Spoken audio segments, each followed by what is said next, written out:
This week on Adventist News Network, the final chapter in a decades-long saga in Australia. A top civilian honor for former church president Jan Paulsen. And Babcock University launches the first Adventist medical school in Africa. These stories and more coming right up.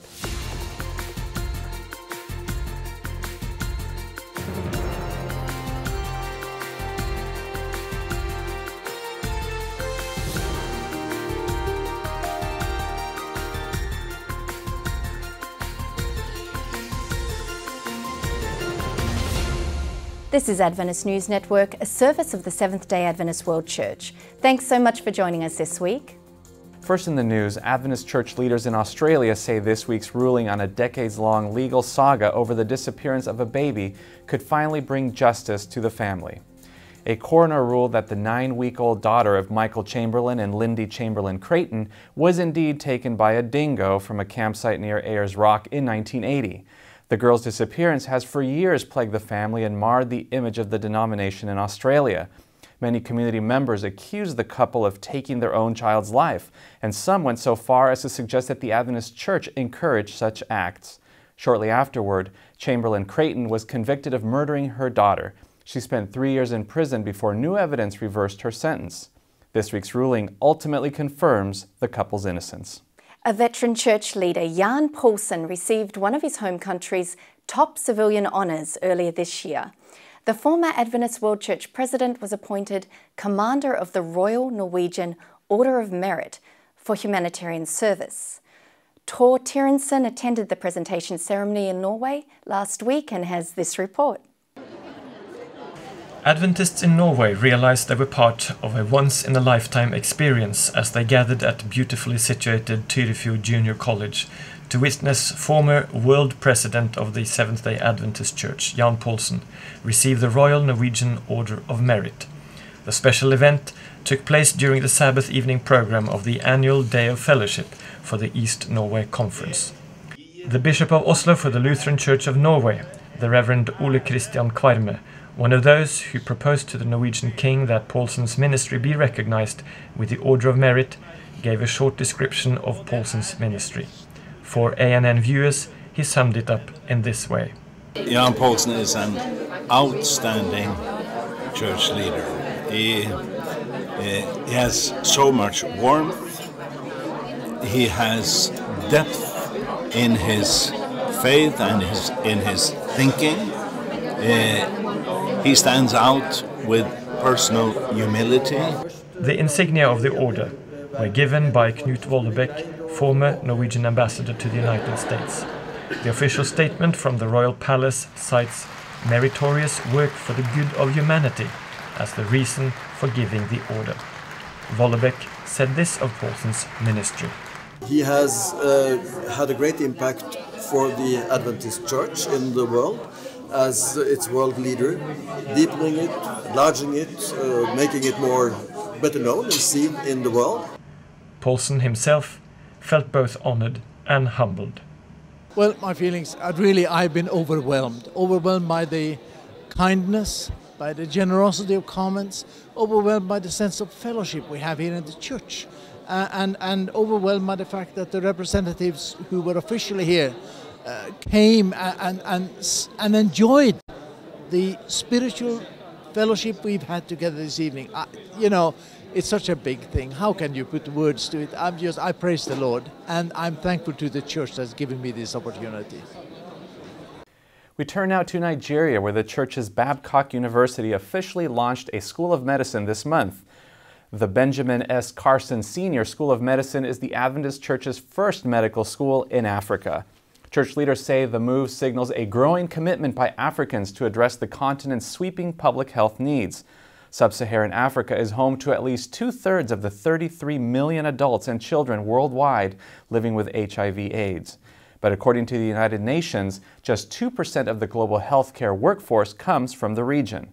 World-renowned pediatric neurosurgeon Dr. Ben Carson spoke at the launch ceremony. Carson said he was pleased to have his name associated with Babcock University. He said the new medical school has the potential to produce excellent healthcare professionals who will impact communities in Nigeria, across Africa, and even around the world. The International Bible Conference is meeting in Israel this week, and for the first time, Adventists around the world can attend meetings alongside hundreds of top scholars and theologians. Members can hear discussions and presentations through live streaming online. This year, scholars will discuss biblical anthropology from an Adventist perspective. Topics include Greek philosophy, Judaism, Christian history, culture, and contemporary theology. You can check out the discussions at adventistbiblicalresearch.org/live stream. The International Bibles Conference is sponsored by the Adventist Church's Biblical Research Institute. Adventist historians are expanding the Church's research capacity. The Church's Office of Archives, Statistics, and Research opened a new research center at Adventist World Church headquarters. Adventist historian David Trim, who heads up the office, says the expanded facilities will encourage more scholars to study Adventist history. He hopes more research will not only inspire membership, but also guide church leaders in decision-making. The research center includes decades of church periodicals and other publications. Photos and documents are stored in a nearby vault. Adventist Church President Ted Wilson joined other church leaders to attend the launch. Wilson said that a careful study of history illustrates how God has led the church in the past. Adventist satellite evangelists are trying out a new format. The church radio broadcast and Bible school ministry Voice of Prophecy is hosting a week-long outreach series in Anchorage, in the U.S. state of Alaska. Instead of just one speaker for the entire week, a different speaker is presenting each new theme. The series is a culmination of Reach Alaska, a Voice of Prophecy project to reach America's last frontier. You can read more at vop.com/Alaska. And coming up, we have a preview of the latest edition of Adventist Review. This week, the magazine explores how Adventists should respond when an elderly or disabled person quits coming to the church.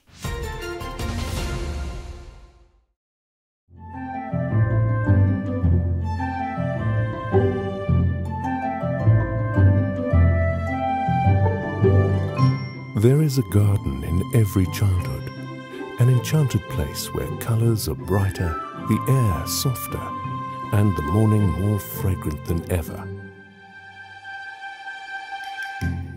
Of all life's seasons, childhood is the most beautiful. Children are the living messages we send to a time we will not see.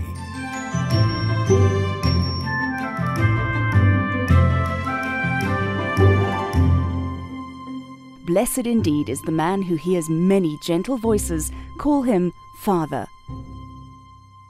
A child can ask 1,000 questions that the wisest man cannot answer. When I approach a child, I have two thoughts: affection for what he is today and respect for what he can become. There are no 7 wonders of the world in the eyes of a child. There are 7 million. Children are 1/3 of our population and all of our future. He called a little child to him and placed the child among them. And he said, "Truly, I tell you, unless you change and become like little children, you will never enter the kingdom of heaven. Therefore, whoever takes the lowly position of this child is the greatest in the kingdom of heaven. And whoever welcomes one such child in my name welcomes me."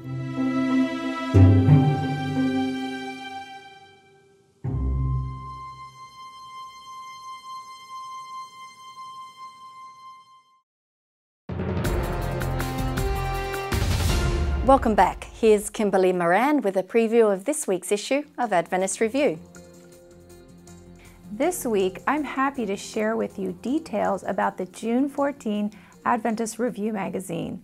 First, the cover story titled "Shut In and Left Out" is about ministry to homebound church members, what they can do to be part of their church, and how churches and members can help meet the needs of these homebound members through outreach ministry.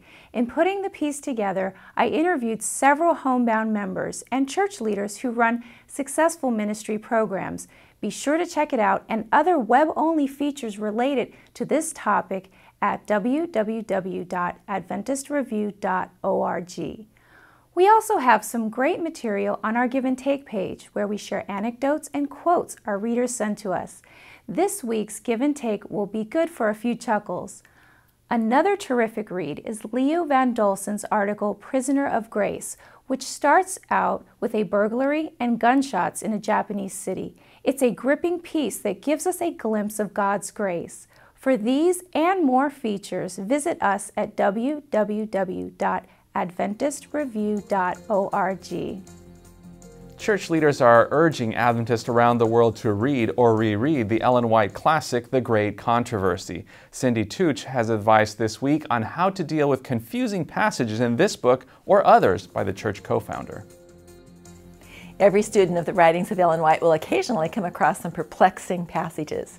The way we deal with these situations may eventually make the vital difference between a life of faith and a life of doubt.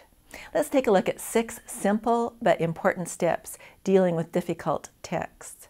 Number 1, always start with prayer and keep an open mind. Many are brought into turmoil by preconceived ideas. 2, remember that there's a vast amount of information indicating that Ellen White was indeed a prophet. Losing sight of this in favor of a single supposed difficulty is quite short-sighted. 3, if you've heard someone quote something that Ellen White supposedly said, make sure she really did say it. Many frequently quoted statements are actually apocryphal.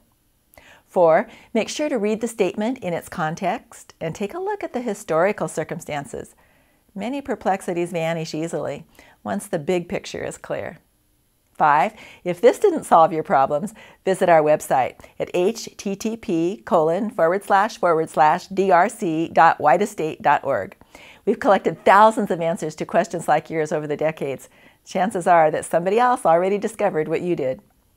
6, if all the previous steps didn't solve your problem, feel free to write us at the White Estate. We'll do our best to answer your question. These are 6 very important steps in dealing with difficult passages. This week, our Facebook and Twitter followers discussed marriage. Megan Browner shares some of their thoughts on this week's Adventist social media highlights.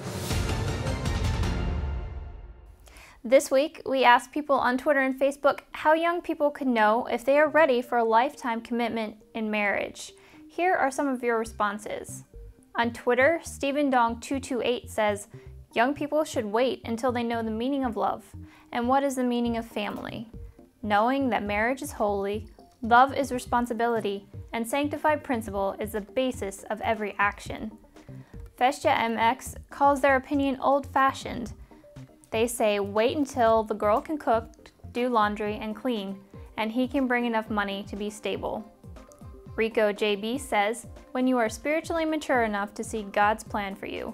It took Adam 1 day, but today Christians get it at age 27. For Plug Into God, the signs of maturity are financial independence, completion of higher education, and dating in that state for a minimum of 2 years. JeBro50 doesn't think there's a number. She says no one age is right for everyone. It's about maturity. Some are more mature at 16 than 30. Stephen B64 doesn't have a problem with age either. He says he was married at 18 and his wife was 14. They've been married 29 years. On Facebook, Darlene says the key is when a young person is ready to face responsibility and commitments. Thanks to everyone who joined the conversation this week. Join ANN on Twitter and Facebook for next week's social media discussion. A new book by Adventist pastor and theologian John Nixon explores how the book of Genesis reveals the character of Jesus. We hear from the author in this week's ANN Book Review. Redemption in Genesis.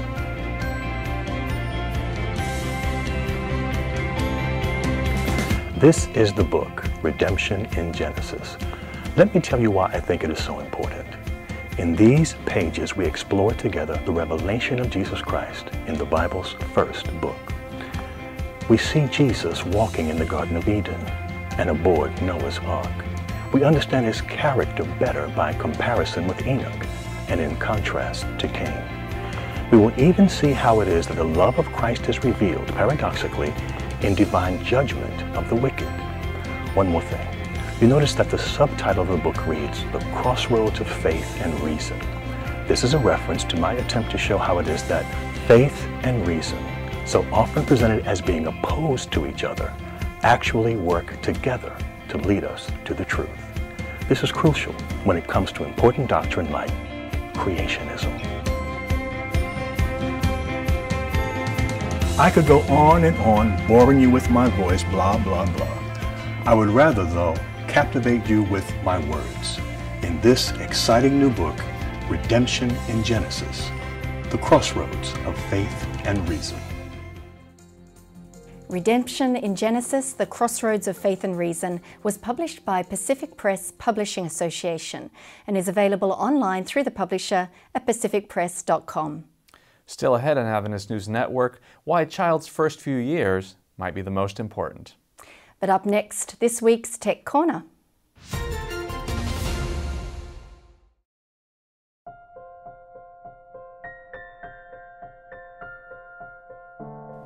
So I was reading The Great Hope, and I came across a phrase that says, "It is the law both of the intellectual and the spiritual nature, that by beholding we become changed. The mind gradually adapts itself to the subjects upon which it is allowed to dwell." It struck me how much in this chapter and things it talks about, so much in our world tries to distract us. If it can be focusing on bad things, focusing on anything but God's goodness, His law, His word, Scripture, and just how much we need to be making sure our foundation is sure and that we are founded on Christ. Verses John 17 says, "This is life eternal, that we might know you and Jesus Christ whom you have sent, and that in that we have hope."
Welcome back.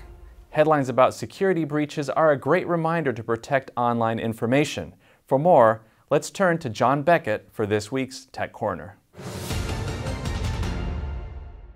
Most of us have recently heard about another online security breach, this time with popular contact building and networking site LinkedIn.com.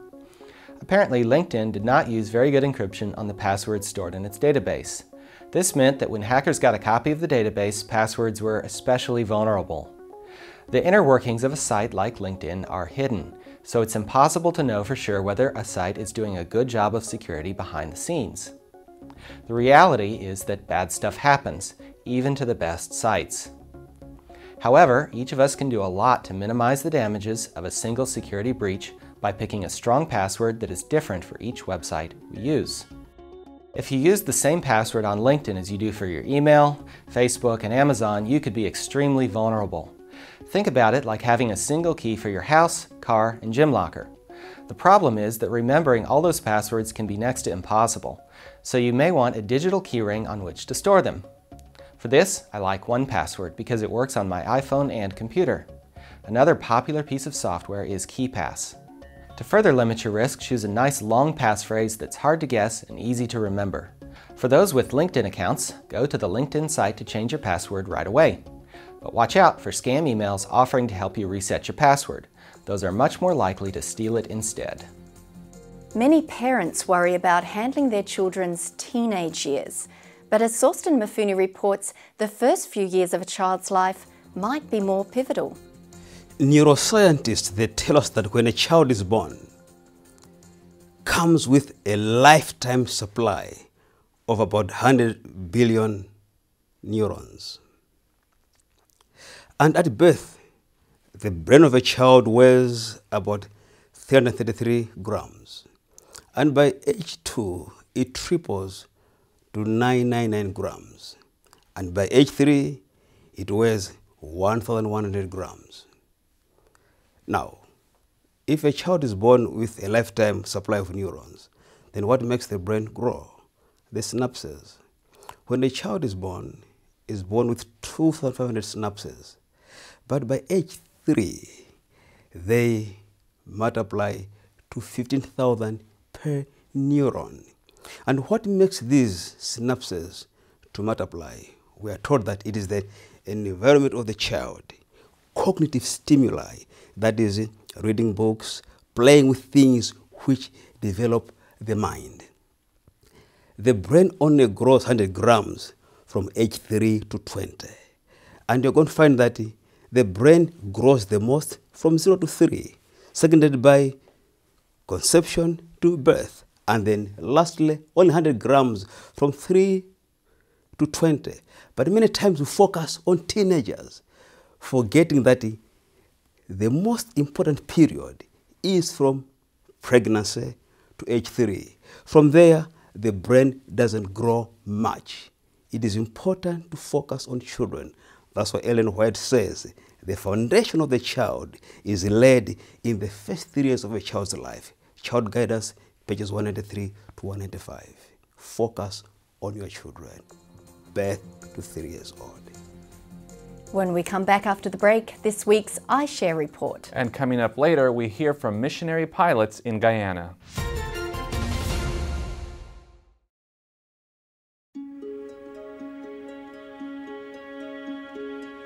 All I could see was my husband's body just sinking to the bottom.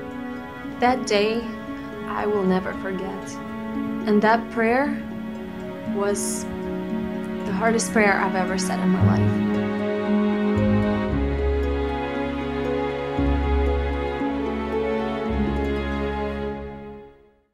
The book, The Great Controversy, for me, is the most powerful book that Ellen White wrote. This is the book that can touch lives and hearts. The Great Controversy Project is the great opportunity that our church has to do something big for God in this time when the people is looking at the catastrophes and the problems. We will present our message of hope.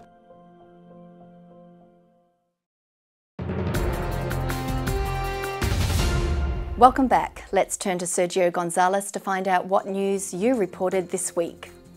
Welcome to iShare, where you bring us the news. This week we have a video from Mount Pisgah Adventist Academy in North Carolina, United States. The school recently completed a short documentary-style video as a promotion, and they've shared it with us. Check out what these students have to say.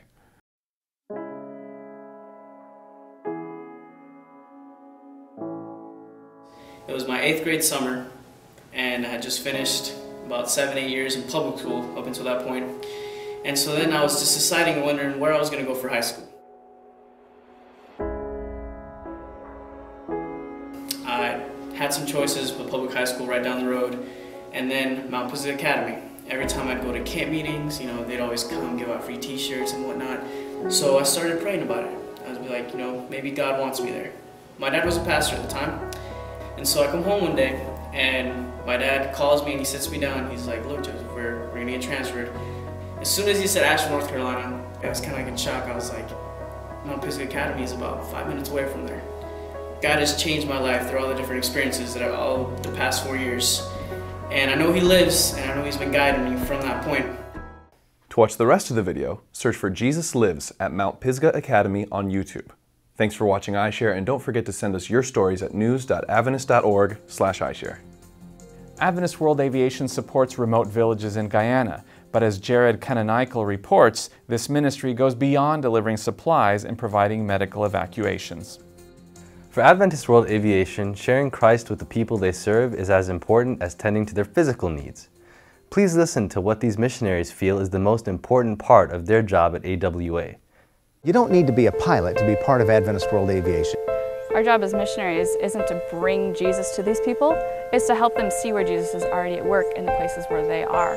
The easiest way to show Christ to a community is living like Christ did. He lived with the people, he walked with the people, he spent time with them. He could tell them about the kingdom of God in ways that they could relate to. So the way we can share Christ most effectively is to be integrated into the community, to walk with them, to do the same kinds of activities they do, and to become personal friends with them. For our family, the thing that gives us the greatest feeling of accomplishment from our time here is just the opportunity to show care and compassion to the people that need it the most and don't often see it from others. Serving other people is what God is all about to begin with. Everything he does has to do with service and encouraging and helping people. So being a servant is really just following God and just saying, God, I put my life in your hands. What is it you want me to do? Even on a day-to-day basis. What is it that you want me to do? To watch this entire video and learn more about what Adventist World Aviation is doing in Guyana, please visit flyawa.org. Now let's turn to David Trim for a look at Adventist history. This week, leadership advice from a former Adventist World Church president. Welcome to This Week in Adventist History, a week notable for events in the Far East and the Middle East.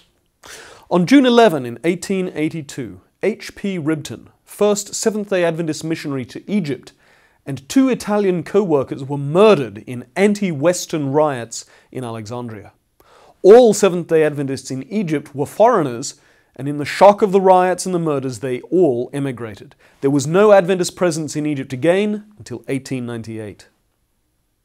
On June 12 in 1943, Che Tae-hyun, a pioneer Korean evangelist and Seventh-day Adventist church leader, was tortured to death by Japanese military police. Che was probably the first Adventist martyr in Korea. On June 16 in 1966, at that year's General Conference session in Detroit, Reuben R. Figuer, one of the most influential GC presidents, announced his retirement. He declared that after 12 years he had done enough and the church needed new leadership. He ended by recommending to our leaders and to our people the middle of the road, because that is where constructive work is done. On June 16 in 1970, that year's GC session voted to wind up the Middle East Division and create the Afro-Mid-East Division. The action was meant well, but in the end the change of administrative focus served to set back Adventist mission in the Middle East very considerably. That was This Week in Adventist History. Thanks for watching Adventist News Network. Join us next week for more news from the headquarters of the Seventh-day Adventist Church. In the meantime, look for us on Facebook. You can connect with other Adventists worldwide and find links to all of our photos, stories and videos. Just visit Facebook/Adventist News. Our good news for this week comes from the book of Ephesians chapter 3. Beginning in verse 16, the passage reads, "And I pray that you, being rooted and established in love, may have power to grasp how wide and long and high and deep is the love of Christ, and to know this love that surpasses knowledge." And that's our show for this week. Don't forget you can always visit news.adventist.org for daily news and videos. Until next time, God bless.